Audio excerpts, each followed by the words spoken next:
Welcome back to Talkin' Shit, where we are talking all sorts of shit. Schitt's Creek, that is. I'm Jess Sterling, and today we are talking about Season 6, Episode 6, The Wingman. And of course, I am joined by someone whose sweater really brings out his lips. Stuart! Stuart, I mean, if black sweaters will bring out someone's lips, sure. I mean, it's all I'm ever found in. But yeah, it certainly do bring out Patrick's, as well as that teeny tiny little shirt that brought out his arms. Brought his friends to play, apparently. His sleeves need to pick a lane. Short, long, pick a lane, Patrick. Yeah, this episode was fun. I mean, listen, I'm going to be hard pressed to have many negative things to say about a Bob episode. You know, like it's a Bob episode. What's not to love? I mean, yeah, it's a Bob episode, but I also think this is like a quintessential Schitt's Creek episode. Like, I feel like it hits all of the things that you want from an episode. Like, it's really funny, pushes the plot forward. It's kind of like quite emotional. I think there are solid ABC plots. Like, I mean, not to like jump the gun here. I think it's one of the best episodes of Schitt's Creek. Just gonna say that, like, really early on. I was riding high on this episode. Wow. And I'm not sure if, again, because earlier in the season, expectations were like, they were low. Yeah. So, like, I'm not sure if maybe it's like compensating for that, and maybe I'm like, yeah, this is fantastic. I've been eating gruel, and now I'm having something with flavor. But I came away watching this for the second time and was cackling to myself because of just the jokes that I knew were coming up, and also like when they hit, I was like, that was really, really freaking hilarious. Yeah, it has some really funny stuff. I think the thing that this episode really has going for it is they do a really great job at utilizing the side characters this episode, right? Like, we get Jake popping back up, and you know, the self-referential stuff on this show always gets me. Like, we have Bob and Ronnie and Roland all doing the most, and their comedy work, it's like so snappy, so quick. That all killed me. And then we have a little bit more of like the serious stuff with Alexis, like having to make a big decision. I do think this episode kind of hits on all angles. Yeah, I'm really excited to talk about it. My guy Bob. We even got a Bob jog. We even got it's kind of like a Bob. It wasn't necessarily joggy. So but it's not a jog then. It's a Bob walk. But he did the clap at the end. Like, he got me, you know? A clap does not a jog make, Jessica. Like, I'm sorry. It was like a jaunty Your definition walk. of jog is getting so wide to accommodate this man's quirk and eccentricities. It was a jaunty walk. A jaunty walk. A Bob jaunty walk. Doesn't quite have the same ring to it, does it? But anyway, all right, let me do a quick little recap at the top in case people didn't rewatch the episode. The Attack of the Crows video is a viral sensation, and Alexis and Moira are smart enough to call it a coordinated PR stunt. Moira makes a morning talk show appearance, and Alexis is overwhelmed with praise and flowers from unappreciative Interflix. This would all be incredible if not for Alexis's plans to join Ted in the Galapagos. Thankfully, Ted tells Alexis not to come. The dorm room is being invaded by red ants, and she has too much going on with her career to fully enjoy her time with him in the Galapagos Islands. So, I don't know, good news, bad news, Alexis is staying in Schitt's Creek. Meanwhile, David and Patrick get invited to Jake's, yes, that Jake's place for a quote-unquote whiskey. And they decide that maybe they want a quote-unquote whiskey. They're supposed... They're surprised to find out that they weren't the only ones invited to imbibe in said whiskey. And of course, Stevie is there. Hot. Poor Bob needs some help. Gwen is off gallivanting with her male cousins, which I have just so many questions about. Hot. And Bob has been staying with Ronnie, who is really tired of his moping. With the help of Johnny and Roland, they take Bob out on the town to try and pick up a woman. Due to Ronnie's excellent wingwomanship, they're able to get Bob chatting with a woman who has car trouble. So yay, Bob! Yay, Bob! And that's our episode. Yay, Bob. No game. He's got no game whatsoever, He's Bob. depressed, Stuart. I don't care. There's like, come on. Like if you're going out and you've got like 3 potential like wing people by your side, like urging you on, you surely something's got to work, right?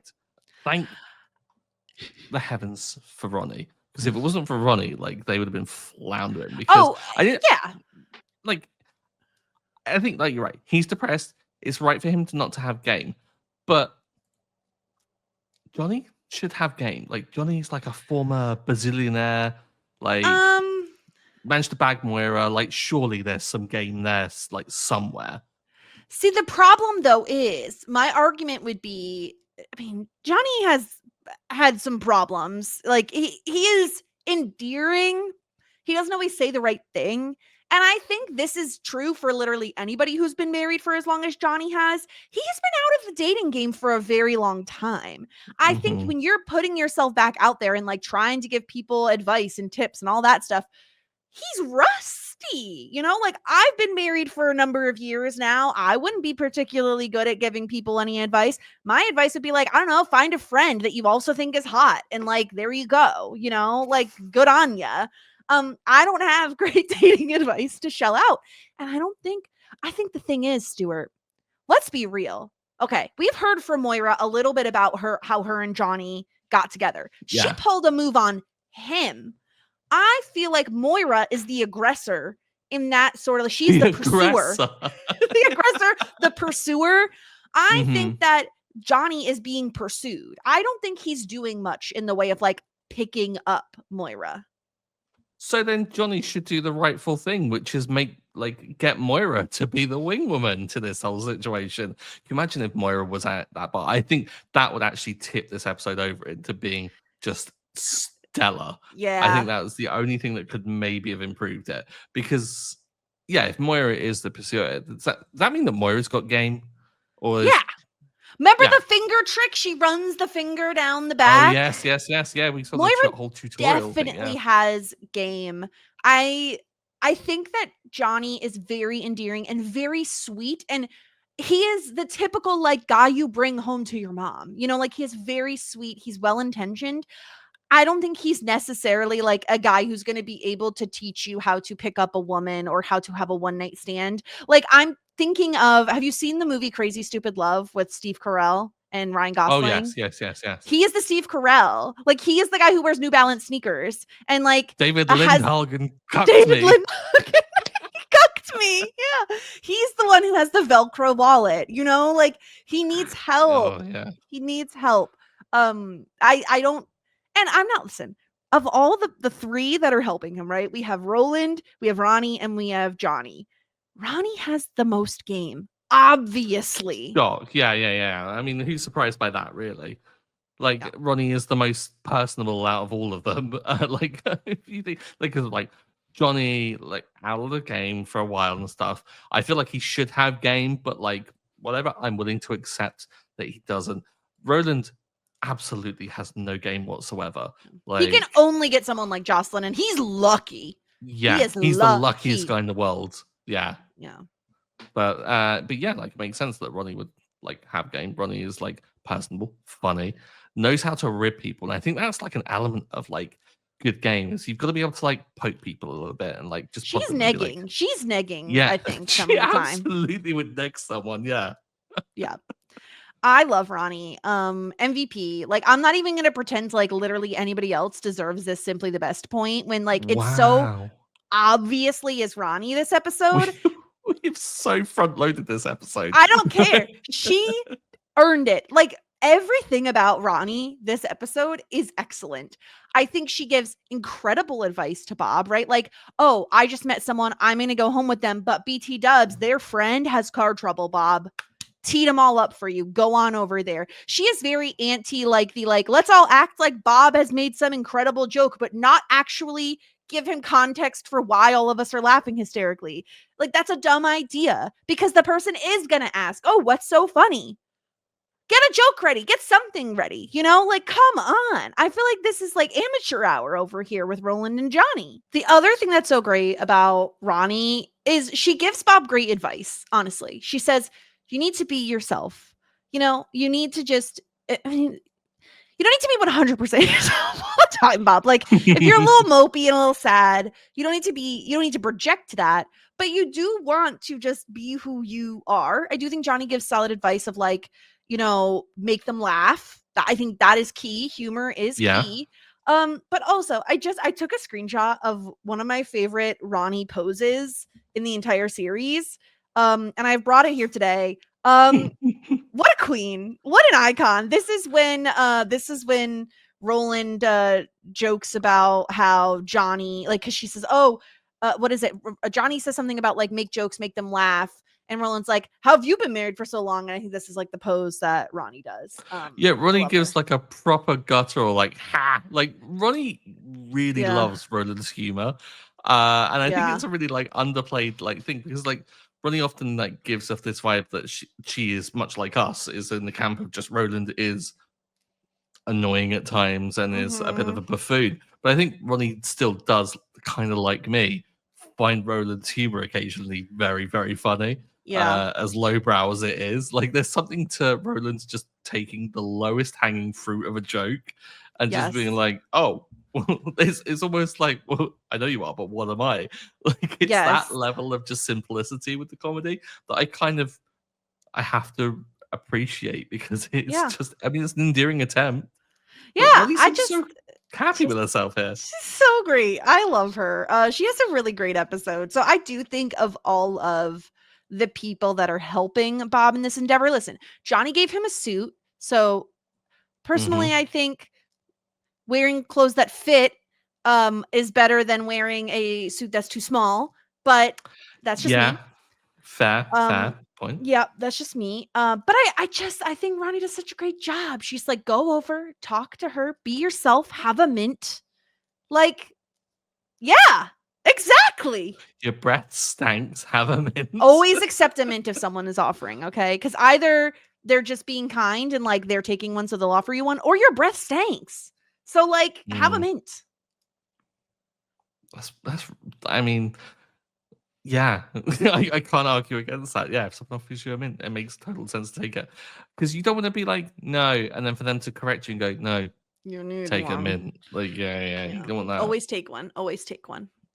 So yeah, I just think Ronnie does the best job. Roland actually did have me laughing quite a bit though this episode. I do think he was very funny. I mean, the Especially the final $1,000,000 scene. thing, like, I was thinking the $1,000,000 in the suit scene, and it was like, "Well, you should do. Mhm. The guy that had it lost one." So stupid and so Yeah. mean and horrible, but very funny and witty. Like, Yeah. eat the rich, like, mock the millionaires while you can and stuff. But at the end as well, like, he was funny at the end, wasn't he? It was like a joke a minute when I think Johnny says like, "Oh, they used to call me the closer." Well, that was probably what women used to close out their tabs and go home when you came into the bar. And then Johnny says we should get out of here, which is what women used to say to each other when they saw you walking through the door. "I'm not setting you up anymore, Roland," which is what your matchmaker said. Like it's joke after joke after joke. He's on a roll here. He's on a roll, and he does a great job this episode. I do think he was very funny. I'm not gonna forgive you for he's on a Roland, though. As much as I just said that I have to admire, Mhm. like, even someone clutching for low-hanging fruit of jokes, Mhm. that's too far, Jess. That joke fell to the floor and was on the ground. Can we talk about the fact that Gwen's male cousins are in town?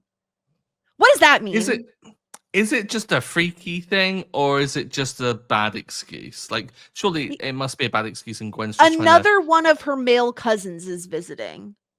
What does that mean? Like, are you like kissing cousins or like Well, that's what is it? that's what I'm hoping it's not. I'm hoping that it's just her saying, "Oh, like it's my male cousin, so if you see a guy over, don't be moping around and being all sad, Bob, or hit the roof and like burn the place Maybe. down."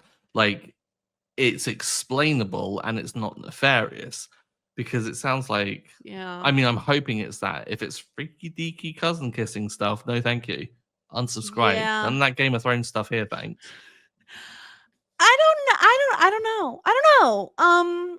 What do you mean Because you it don't doesn't know? seem like Gwen cares about Bob's feelings very much, right? Like she's having religious experiences with like pastors. She She's didn't trying to say take that the to house from Bob, him. though.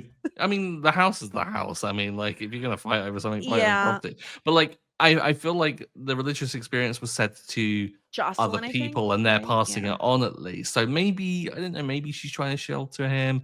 I don't know. Maybe. Just interesting. Maybe again, it just adds to the The allure. mystique of Gwen, not the allure. The That's for allure her of cousin. Gwen. Gwen in her But like, rubber dress. Yeah, baby. Do you but subscribe to the Charlotte York theory of how long it should take you to get over a relationship? Do you know what this is this thing some is? equation? I think we talked about it before, but I can't remember what it is. It Is it is like half the time that you were dating for. So if you were dating for 6 months, it should take you 3 months to be over. You should be over a breakup by 3 months later. I feel like there's a period where that is applicable, and it's not for a really short relationship, and it's not for a really long relationship. It's for like one that's like Right, because if I you don't were know, like together for 10 years, you shouldn't be grieving for 5 years, you're saying. yeah. Yeah, that's fair. But then saying that, it did take like Liam Neeson 15 years to shack up with Pamela Anderson, which I'm I'm. so happy for him. This is such a side Mhm. thing. I am so, and I'm so, I'm, first of all, I'm so happy for him. I'm so happy for her. I am so happy that his late wife's sister, right? Is that correct? Came out and was like, I'm fully in support of this. This is great. She Yeah. would have loved this. Everyone is happy. Okay. I love it. And this is nothing on their age, but I love it when like an older couple, an experienced, a wizened couple finds each other later in life. It just tickles me. I Mhm. adore it. I think it's the most beautiful thing ever. It is, and it kind of I don't know. It's just it makes the whole happy ending in Love Actually with Liam Neeson's character Thank and that you. feel real a Because little I bit. literally It's was like about to say the Pamela same Anderson, thing. Claudia Schiffer, like kind of like similar-ish. Yes. What is Yeah, it? Oh, bye bye, baby, baby, baby, go goodbye. bye, me, bye. Oh my God. I love Love Actually. I don't care if it's problematic. I know it's problematic. Okay. Oh yeah. I love it. Let me love my holiday movies. Okay. My friend constantly gets roasted every year because he has tradition of watching it. Yes, because He's it's totally tradition. not a Love Actually person, but it is like one of those traditional things. But yeah, one of the things that's entered the vernacular recently is "I hate Uncle Jamie," which is just the most random I throwaway hate line. Uncle Jamie. It's so good. Like there are so many times in my life with my husband where we will say something like, "Oh, can you feel it?" It's like, "I feel it in my fingers. Fingers. I feel it in my toes." It's such a bop. I love that movie so much. Justice for I forget the actor's name. See, I'm a terrible fan. Justice for Describe Snape's it. wife. Oh, Emma Thompson. Justice for Emma Oh, Thompson. She deserved we better. we we love Alan Rickman. Rest in peace. But Yes. god damn it, he was a piece of shit in What a that film. sleaze bag that guy. What a Oh sleaze yeah. bag. Anyway, yeah, Gwen is a woman about town, she's busy. Bob is still mourning. I don't blame him, but also if I'm Ronnie and I have a house guest and that house guest is a weepy Bob, I'm probably not so happy either. I'm like, get this man out of Nope. my house, please. Yep. Oh, it was so sad as well when he talked about like, oh, I don't think we have any clean rooms. I'll take a dirty room. And I hope Yeah, that doesn't sound as sad as it makes me feel. it is so sad. Can we just talk about, okay, I do need to shout out how truly, truly awful it is when Roland is like, when Roland has to pretend to be a woman, and Bob is gonna pick her up, and he goes, "Hi, I'm Gwen," and Bob just starts crying. He's like, "You had to pick Gwen?" He's like, "Oh, hi, I'm Ronnie. That's my friend Gwen." What's the matter with Roland? It's the worst. He's actually the worst. I just love it. You do get people like that just can't improv like something on the fly. Like you ask them to think on their feet and they just go to like the first Yeah. thing that's immediate and stupid. But of course, like it was Bob's cry that made that so funny. I can't breathe. It's It was really so sad. good. I feel like they kind Yeah. of just like set up this whole situation for these like because like Chris Elliott and Eugene Levy were in like the improv troops like back up in kind of like years and years ago. So like I feel like they've written this and they've just gone cook, like Mhm. enjoy, have fun together. It's very much Yeah. like the whole like golfing situation where they just go, Yes. right, have fun with this. And I imagine perhaps the script was maybe a little loosey goosey. Maybe they like, had an idea. Maybe there were different jokes each and every time. So yeah, God, I'd love to see the behind the scenes of this Yeah. particular episode because I feel like that'd be It really was strong. really great. It really felt like all the characters were firing on all cylinders in this little quartet. They were really Hmm. fun. Okay, do we want to pivot to Alexis or David and Patrick next? I don't know. What are you feeling? Like, are you feeling emotional plot progressing, kind of like Mm, story mood, or are you feeling like talking about people who are like, you know, want to get a let's do little the heavy freaky? stuff first so we can end on like the happier lighter note. End on the whiskey. End on the whiskey baby and Patrick's lips. Um so Alexis, I mean, she's really finding success, right? She's the one who Hmm. coordinated the croning thing. Interflix is so happy with her because they're getting more and more hits as a result of this video going viral. I think they did such a lovely job when Moira gets on the morning show and she has her little cue cards up, right? I love Alexis. And I appreciate that again, if we are going back to like season 1 Alexis, it's no question like she's not moving, she well, I guess I'm of two minds, right? She has never cared more about a relationship than she does right now with Ted. Hmm. But Yeah. also, she's actually doing something she cares about in a career and she's very successful at it. So she's really caught in a really tough spot. And you can sense that she wants to stay, but she doesn't want to disappoint Ted. And she's Yeah. like, I've already put it off a month, right? Like, I can't deny She him must again. harbor like so much guilt because not only has she delayed it a month, but also I imagine there is obviously the lingering guilt of everything that came before. Like I know that obviously everything is probably forgiven between them, but Yeah. I can't imagine that like Alexis, who seems to be a bit more attuned to other people's feelings, is probably thinking, "Oh shit, I've already messed Ted around so much in life in general, and now I'm doing this." And for her to like, I think be a bit cognizant of it this time, I think makes so much more sense, which kind of lends itself to the fact that she is willing to go along with it. Like she's conflicted, but she is really struggling. Like I think like when like, Alexis in the past would just run away from the situation, whereas now we're seeing like this growth and we're seeing her really kind of like struggle. It's great character work and showing like how much she's grown. But equally, I'm like, oh, I don't want Alexis to feel bad. Like she's doing well. Like she's thriving in this. Like Yeah. she's doing great marketing, but also like great public relations with the spin aspect of it. She's doing great Moira management with the like placards and the whole like stop talking about Interflix, like move on from Mhm. streaming, which was like totally like no one else would have known to like prepare that instruction specifically. So it must be so difficult because this is something that she's worked for. Like she's paid Yeah. her, like she saved up her money from like working with Ted to like pay for her education, go out, get her what's it, not degree, the Her graduated high school. associates. Oh yeah, her And GED. Yeah, and yeah. then she went, yeah, and then she went to college afterwards. Like she's actually gone out and done all of that. She got her thing in like pubic relations. She's done it all I off on her own forgot about back. the pubic relation. So like, it's not something vapid. It's like this is a real thing that she's having to sacrifice, and it's a Yeah. great quandary to put her in because it's the guilt and everything with Ted, and obviously the fact that she loves him, versus the thing that she's been actively working towards for 3 freaking seasons at this point, and is doing Yeah. great at. Oh, it's so tough.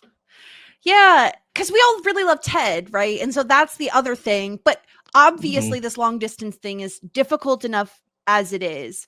Their time zones are very different. They're both very busy with work. And so even finding time to connect has been difficult. And Hmm. good on Ted for realizing, like, she's not going to be happy if she gets here. Like, the Yeah. dorms are being like overridden with red ants that bite. Like, nothing is going to be to her satisfaction. And on top of that, I'd be pulling her away from a job that seems to be taking off. And her job, her specific type of job, is very much strike while the iron is hot. Like, you are in these people's minds currently. You are at the top of their mind right now. You won't always be, like you are notorious right now for this viral video. It won't always be that way. You have to like take advantage when you can. And I love that they're both thinking the same thing, but Ted is the one who like lets her off the hook essentially. Cause if he doesn't say, don't come, do you think she goes? Like, do you think she actually leaves if he doesn't say not to? I feel like she was certainly going to bring it up. I was going to try and talk to him about it. And I think maybe, I don't know, explain the situation and see whether between the two of them they could arrive at something. I think that there was an element to her having kind of like uh maybe 50% being on board with like telling him, no, I don't think I can come now, but also wanting, I don't know, to talk to him about it so that he could convince her that that's the right thing to do, like to get that assurance. So for Mm-hmm. Ted to nominate that out of the blue is so freeing. Like, I mean, there's a reason why she completely stopped dead on the call and was just like frozen in shock, Mm-hmm. because it was kind of like, wow, he is really being attentive to what her actual needs are. He's giving her what she wants. But it's also tinged with the fact that she's not going to see him for ages as well. Like, I think there is the way in which Annie Murphy plays it in that whole moment is so great, because I think you see all elements of that revelation, that decision, is that she is relieved, but she's also very upset because, I mean, she's not going to see Ted for a long time. Yeah. Yeah. She's in a really tough spot. And especially because the long distance thing has been so difficult for them, right? I feel Mm-hmm. like every episode it's not like they're bickering, it's more so they're struggling with being able Mm-hmm. to connect. And like you see Ted even apologizing here, like, I'm so sorry, like I know I've missed a couple of our calls. And when there's multiple times, even this episode alone, where as they're saying goodbye, only one of them has like said something, and the call Mm-hmm. has ended. So Yeah. it's really tough. As much as I love Alexis and Ted together as a couple, I think Moira says it best when earlier in the episode when she's like, "You have your pick of the litter right now. Like this is your time to shine. These people absolutely adore you. You could do whatever you want and know that you'll succeed in it." That's not a small thing for Alexis. So, yeah, I don't know. I'm happy that this is the kind of where she lands, and I'm really happy that Ted is someone who's on board with it and is the one to suggest it. That's really Mm-hmm. selfless of him. Not that we were surprised that Ted is selfless, No. but it is still nice to see, and I'm very curious as to what she would have done had he not been the one to propose it in the first place. Yeah, could have been quite interesting to see how that conversation would have gone. Whether it would have, I think in a lesser show, it would have led to that conversation. It would have led to like some sort of argument, and then the freeing aspect comes from the fact that, well, I'm angry at him now, and therefore I'm not going to go. And again, like I like the fact that this is showing the struggles with long distance relationships that Mhm. aren't, oh, I'm worried they're cheating, oh, I'm worried what's going on here and Yes. there, and or we're arguing. Like, it comes down to just the difficulties that come with caring for someone who is not available and around, and like wanting to Mhm. be around them, and then the practicalities of like missing each other and playing a bit of like Skype ping pong, which it seems to be Mhm. that they're going through. um uh, so on that sense it's really refreshing, but also, how dare they? Because it pulls at the emotional heartstrings. Like, it's Yeah. awful. They're manipulating our emotions and they know Hmm. it. How dare they? Uh, But yeah. Moira was an absolute treat. Like, the advice she gave, or at least, well, she didn't really give much advice. Really, it was She just told one more. side of her options and then was like, "Oh, this is a Yeah, quandary." exactly. But like, I feel like the way in which she really acknowledged that like Alexis's feelings for why she wants to stay are entirely valid. And especially the way in which she revealed like all the flowers were for Alexis except for that one set. But like the Mhm. way in which it was done, it was like really kind of, I got a real sense of pride coming from Moira, Yes. which, given that she doesn't even know Alexis's middle name, is quite, Or her phone again, number. another leap. Yeah. Exactly. Yes. I Yeah. thought that was really sweet, that whole scene. Yeah, totally agree. Anything else on Alexis and Moira and Ted before we jump over to talk about whiskey? I can think of just the usual. Oh my god! Actually, no. Yes, the one thing, Alexis coming on not being mic'd. Funny joke, like, of course. But then the faces. pouting afterwards. Yeah, exactly. It was She so always makes good. those same faces, and every time they get me, Mhm. they're so funny. Yeah, Yeah. so sweet. Okay, so David and Patrick have ordered a coffee table. Jake, Pony, Jake, comes over, delivers it, kisses David full on the mouth. They're still doing that, it seems. Oh, the coffee table really brings out your lips. Or no, sorry, the sweater really brings out your lips. Mhm. I don't disagree.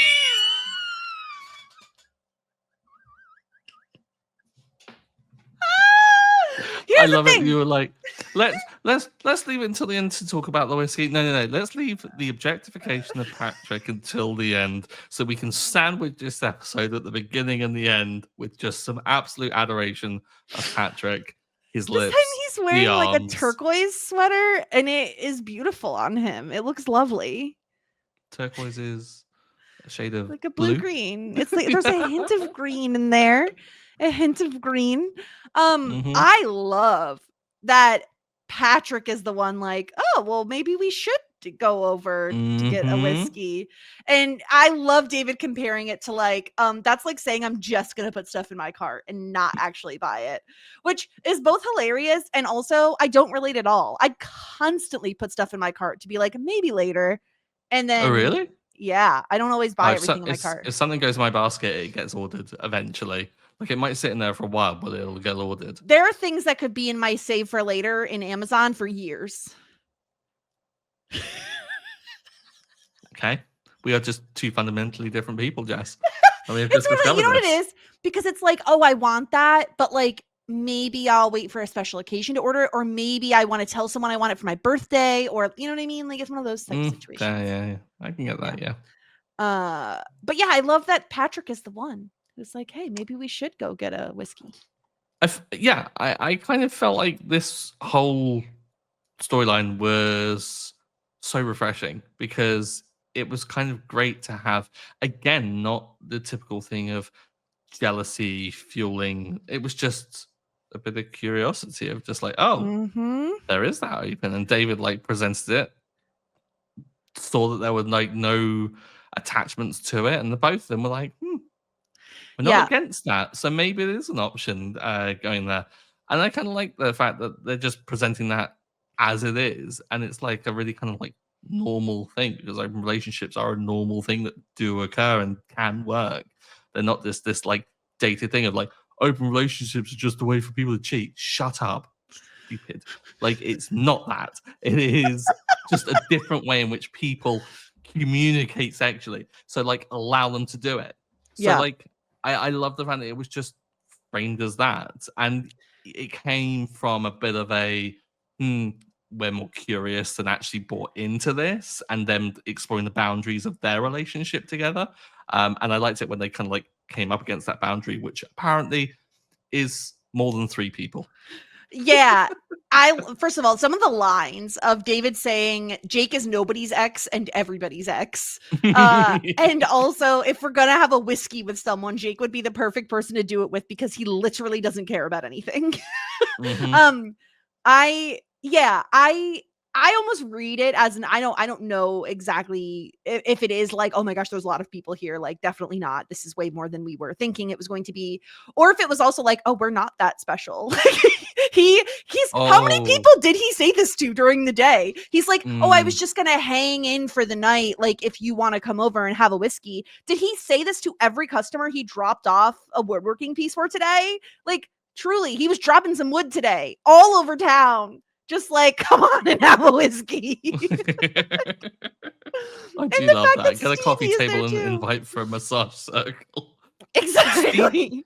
Stevie turning up was, for me, the funniest thing in this entire episode because Yeah. it was kind of like you know, when you've got like an idea of like how this could escalate, and like that was in the back of the mind. And then when Stevie did, I was like, yes, this is exactly what I want to happen from this. And of Yeah. course, the way in which I love it when David gets to play these kind of like, I'm in on the joke a little bit more than other people Yes. in this conversation. So like him having a smidge of not power, but just, you know, like kind of elevated understanding of the context of things, and him having that smirk on his face is just impeccable. Like Dan Levy's brilliant at doing that. And yeah, when Stevie Mhm. is not embarrassed, but like they acknowledge the awkwardness, but Yeah. Stevie What is are like, you no, doing here? exactly. Yeah, Yeah. exactly. Like turns it around on them. It's completely confident in who she is and what she's up to. And it's like, yeah, still got half a drink. Maybe I'll Mhm. finish it and maybe I'll see you later. It's like, we won't see you later. And she's like, no, Yeah. you won't. Okay, bye. Yeah. It was so hmm good. The repeated digs at Patrick's shirt also, just like, oh, I didn't know we were bringing our Mm. friends. Does it come in an adult size? You should open the door because your arms are out already. Your shirt needs to, what is it? The only thing that's complicated is the length of your sleeves. Go long, go short, just pick one. It's just the So good. reaction when it comes out. It's like, didn't know we were bringing our friends tonight. It was just immediately from that moment on, it was like, "Poof, Hmm. okay, great, we're doing this. Yeah. So good. It's so funny. You think you're up for the massage circle. Like it's just oh, it's so funny. And like you said, I love the show constantly defies expectations when it comes to sitcoms and how they will handle hmm storylines, right? In a normal sitcom, one of them is getting jealous. One of them is Yeah. going to get upset and they're going to leave. Instead, they're both so overwhelmed by the sheer number of people that are in this room, including one of their best friends. Like, it's perfect. It's everything. It's incredible. I love this. They're like, this was too much. This was we were not prepared for the number of people that were here. I love it. I love it. I think it was incredible. I love Patrick. I love David. Also, David's hair, incredible. It had height. It had volume. It had body. I was here for it. I mean, David, duly prepared. He moisturized with, what was it, like a leather scented Leather, yeah. moisturizer? So The like, body, it was like a body moisturizer, and Patrick is like, "You mhm. moisturized your body?" He's like, It's like, yeah, "Well, it's like yeah." a slip and slide. Now I'm picturing on Survivor when they have a challenge where they have to like lube up their No, body. It's like shiny. the one from Australia versus the one where they're literally just dunking their butts in the big like bucket of water before going Yeah, down it. It's it's so silly. perfect. Yeah. Oh my gosh. Yeah. So I love this storyline. And I think, like I said, it makes you love David and Patrick as a couple even more. I especially love when David is reintroducing Jake to Patrick and calls him his boyfriend and Patrick's like fiance. Beyonce. Did you forget? It's so good. This coffee table really brings out your lips. Um So so love it. stupid. I love it so much.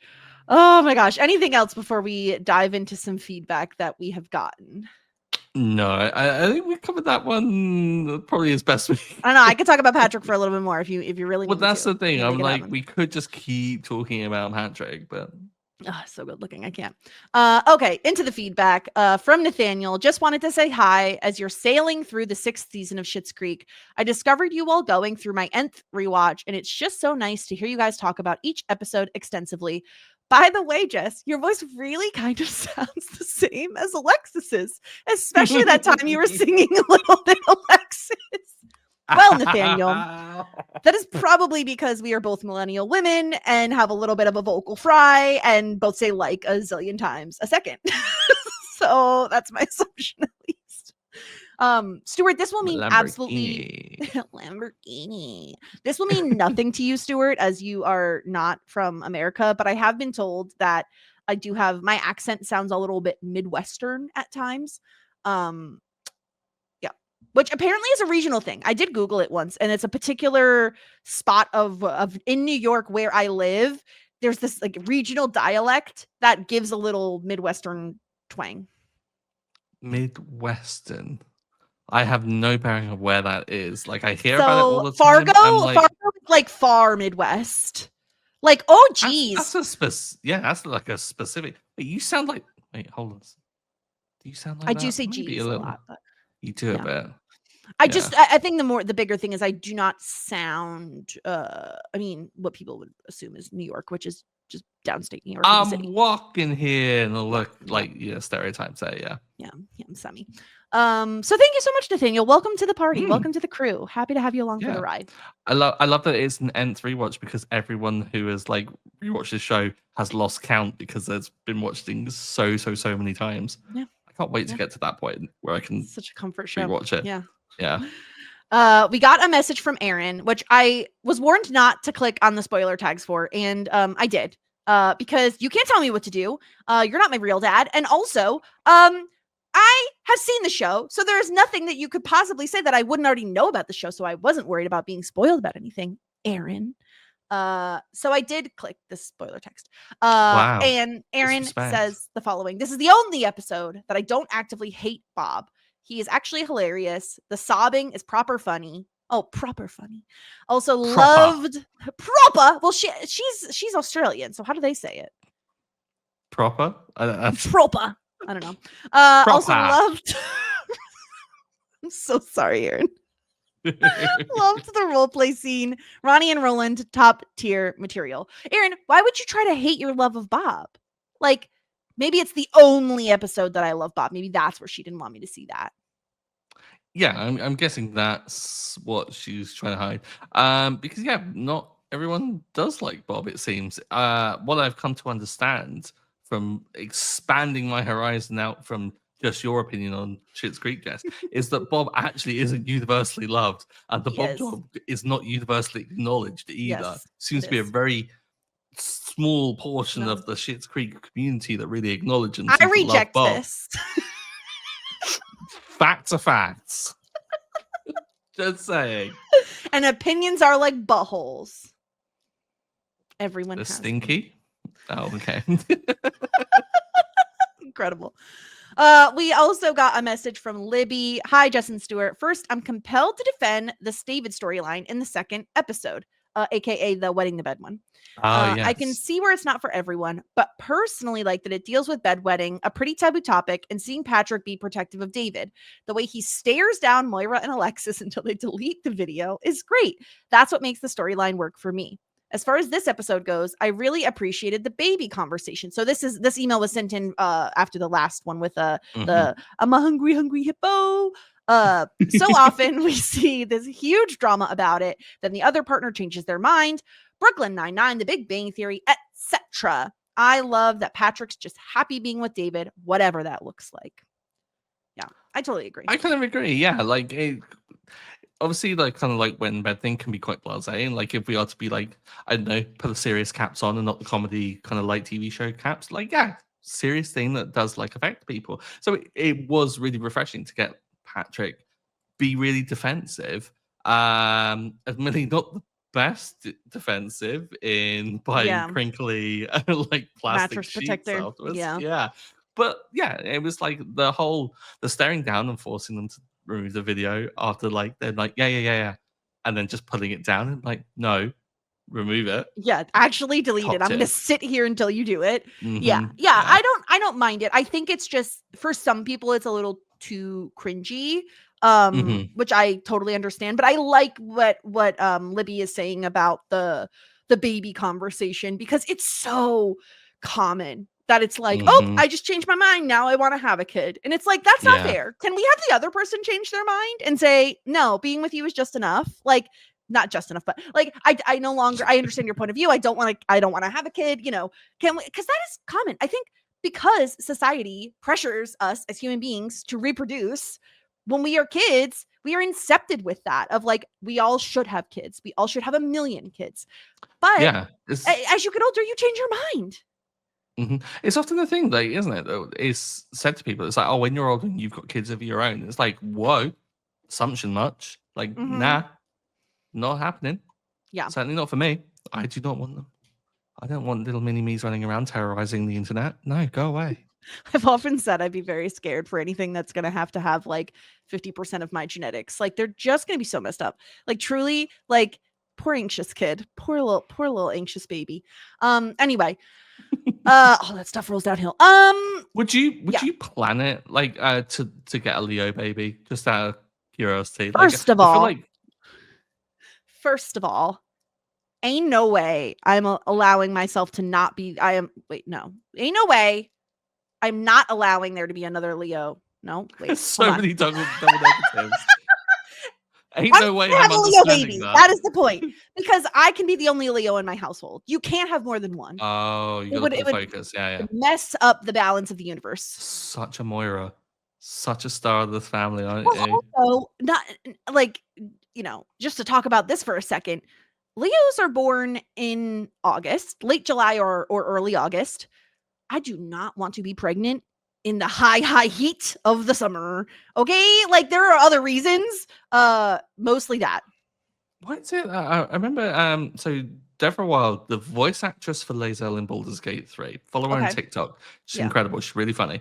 But yeah, she had a baby and she talked about the optimal time to be pregnant, and it Okay. was like towards the end of summer or like midsummer is when you want to fall pregnant. So then you can have like hot girl summer, and then when you start showing chunky knits, eat whatever you like, you're over the sickness part of it, and like you can just like Oh, so scoff you want to everything. just be starting to be pregnant in the beginning of summer? Is that what you're saying? Yeah. And then Okay. like by the time that you're like ready to pop, It's like spring. pre-summer, kid comes out. Yeah. I've heard Deal of with that people like planning it so that like, oh, I'm going to have the baby in June so that I can have the summer off for like maternity leave if you're here in the States and only get 12 weeks or whatever the hell. I've heard of that. My mom, in fact, my mom is a Virgo, which, if you know a Virgo, you know. She planned it so that they were, didn't have a ton of money, and she planned it so that she never had to buy a winter coat to accommodate a pregnant belly. So she was like, clever. She was not pregnant enough to require new winter clothing, essentially, which I was like, that's pretty smart. That's pretty smart. Yeah. But yeah, no, poor Brenna. Shout out to our listener and friend Brenna, who was super pregnant in like the biggest heat wave we have had in New York for a while. So feel bad for her because she didn't have a Leo baby, unfortunately. I was rooting for it, but that also would have involved her being pregnant for longer. So I wasn't rooting that hard for it because I love and appreciate her. She had a cancer baby, which is fine. My dad's cancer. It's okay. Cancer men can be tricky. Okay.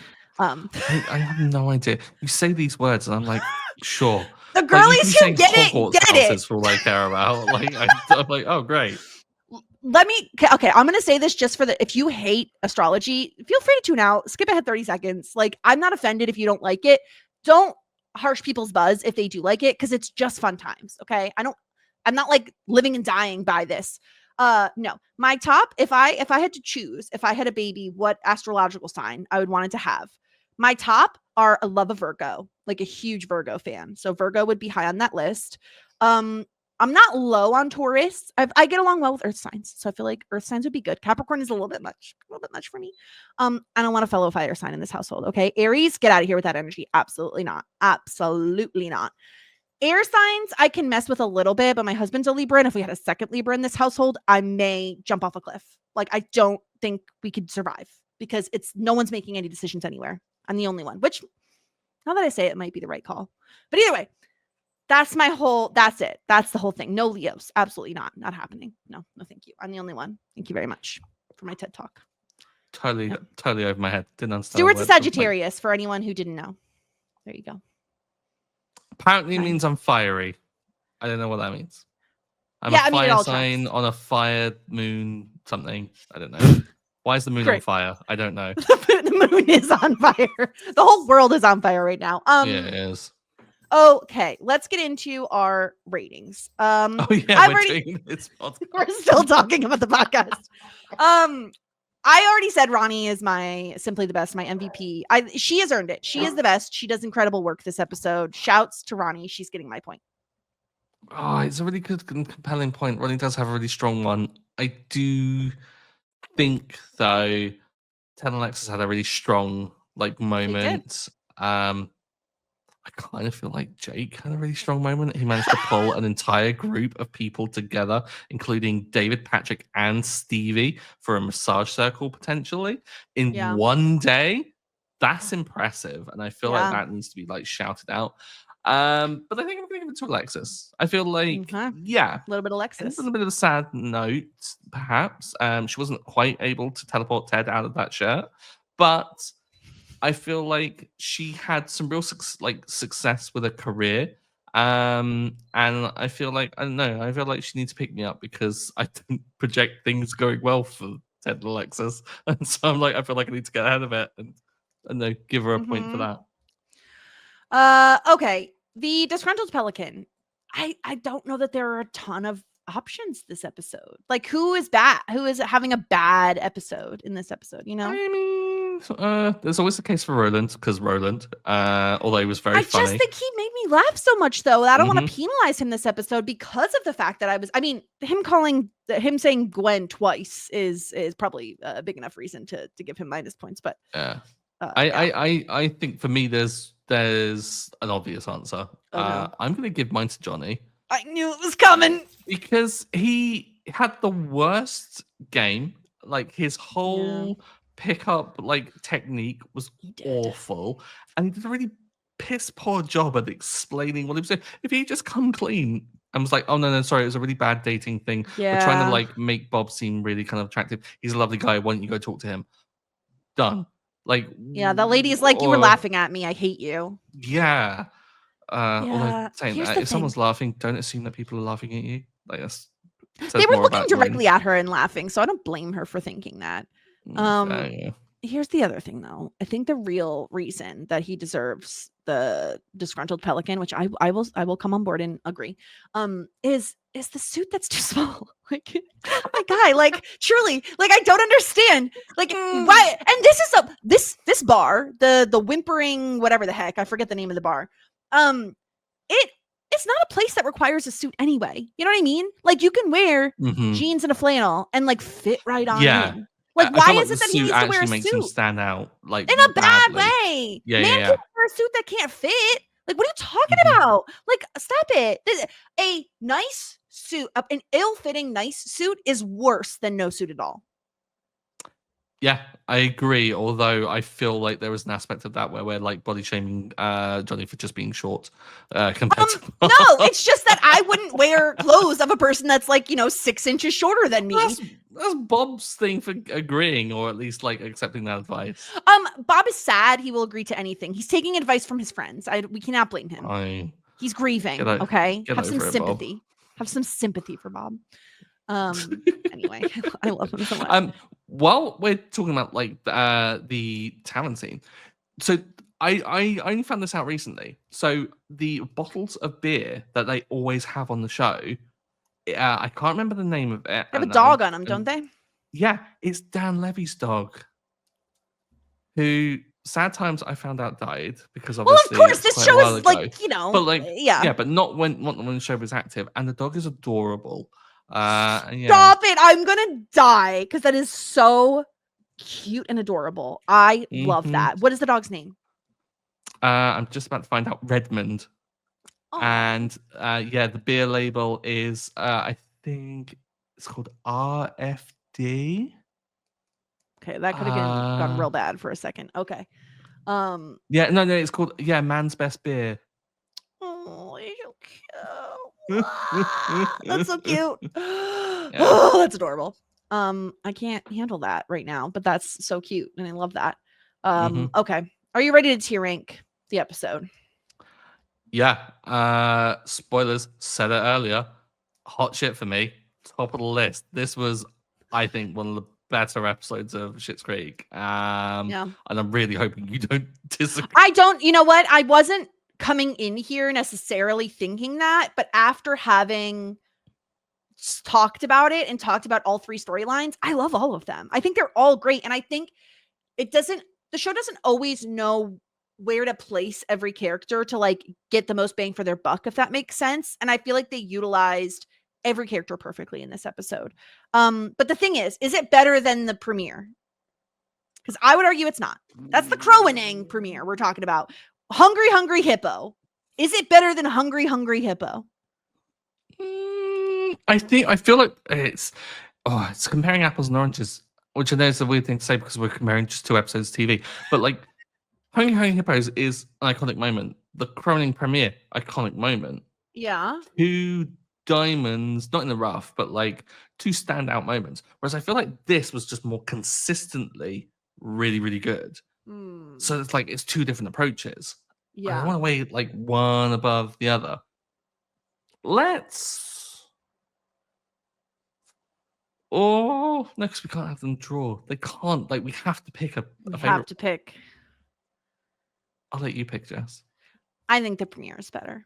I personally Shocking. just I think disagree, but you're the it's worst. more iconic. Like to have the crows attacking, like Patrick and David are high as kites, like the baby thing, the hungry, hungry hippo. All of it is just so funny. Ronnie in her dress and Roland in his skinny jeans. Like I just think it's a little bit more iconic and memorable. Yeah, I think it is neck and neck though, if I'm entirely honest. Yeah. So that's where we landed. And that's what we've got this week. Do you want to know the next episode's title? It'd be awful if I said no. So yeah, you may as well. We'll be joined by our Canadian friend, Dr. Melissa, to discuss season 6, episode 7, Moira Rose. I feel like I've heard this like before. Like obviously Rose, like I don't know. Is it gonna be a return of the fruit wine? Are they gonna name like a wine after her or something? I don't know, a Bert Herflinger? Herblinger. If we get a return of that, I'd love it. If we get like another advert, maybe another ad read. Oh yes. That'd be awesome. See. That'll be next week. We'll see. As we'll be halfway through the final season. Oh, that hurt me to say. It really felt like painful. Are you sure it's halfway, Jess? I know how to math. Know how to maths. Anyway, yeah, that's everything. Anything else you want to talk about, Stuart? Any life gossip going on? No, nothing. I mean, like, started watching Gilmore Girls. It's autumn. Like the heat wave over here is over. I've declared it's autumn. People are telling me I have to wait for people's birthdays before it's officially autumn. Don't care. I'm lighting pumpkin scented candles. It's autumn in my house, bitches. Get with the program. You can declare it autumn after my birthday's over. I don't care. Even though for me, September is when autumn hits. Because where I grew up, September is back to school. So September is autumn.